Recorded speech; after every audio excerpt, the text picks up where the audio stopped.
Welcome to The Gaily Show, where we celebrate LGBTQ culture and entertainment in Minnesota, plus the latest in LGBTQ entertainment headlines just for you. I'm your host, JP Darbogosian. In today's episode, we take a look at the year that was for LGBTQ books and culture in 2023, plus a sneak peek for 2024. LGBTQ fiction sales soared this year. According to Circana BookScan, sales were up 7% from 2022.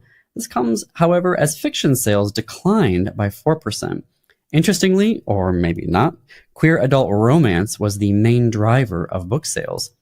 When it comes to LGBTQ book bans, however, final data isn't out yet, but 2023 was on pace to break another record. As of September, the American Library Association saw a 20% increase from last year. We'll see what happens when the final data comes out, but that old adage may very well be true. If you want people to read books, ban them. Congratulations are in order to Minnesota author David LaRochelle, whose children's book, 100 Mighty Dragons, all named Broccoli, was listed in the top 10 best children's book of 2023 by Smithsonian Magazine. I had the lucky chance to interview David for This Queer Book Saved My Life last year. It's a great episode. Definitely check it out. Several Minnesota-based publishers had books nominated for Lambda Literary Awards in 2023, also known as the LAMMYs. The University of Minnesota Press earned a nomination with Lesbian Death, Desire, and Danger Between Feminist and Queer by Maya Reed Sullivan.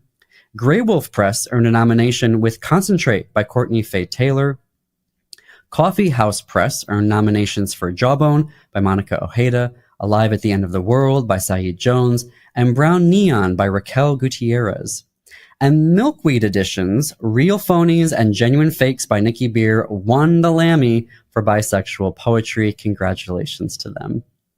Turning to 2024, I'm excited for Minnesota-based author Patrick Nathan's upcoming novel, The Future Was Color.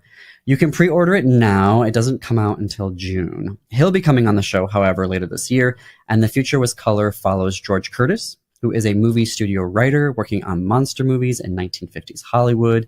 Yes, yes, yes. All while navigating the McCarthy-era studio system filled with possible communist spies. And as a gay man, he's learning the stories of the closeted men living along Sunset Boulevard.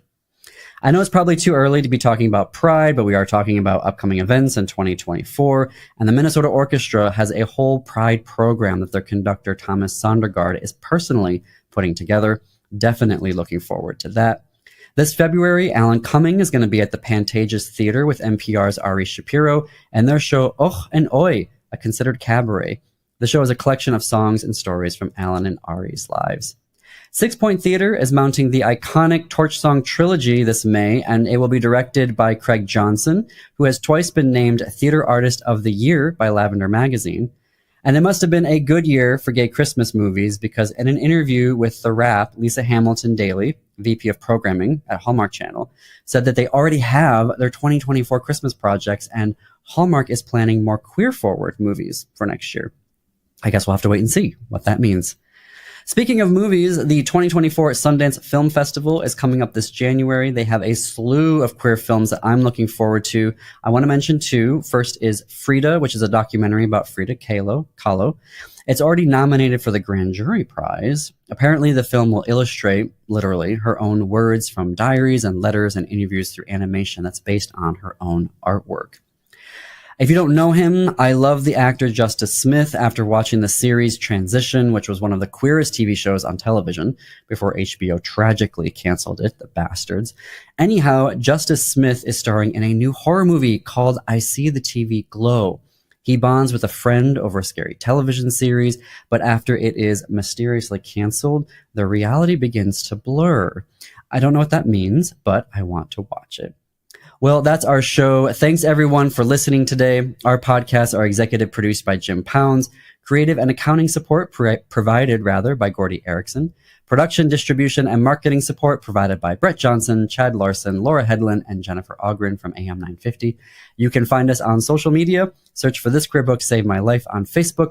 We're also at This Queer Book on Instagram. For The Gaily Show, check out AM 950's YouTube channel and Facebook page. As always, you can connect with us through our website, thisqueerbook.com. And if you have LGBTQ entertainment news with a Minnesota angle, email gailyshow@thisqueerbook.com. That's GAILY show@thisqueerbook.com. And until our next episode, see you queers and allies in the bookstores.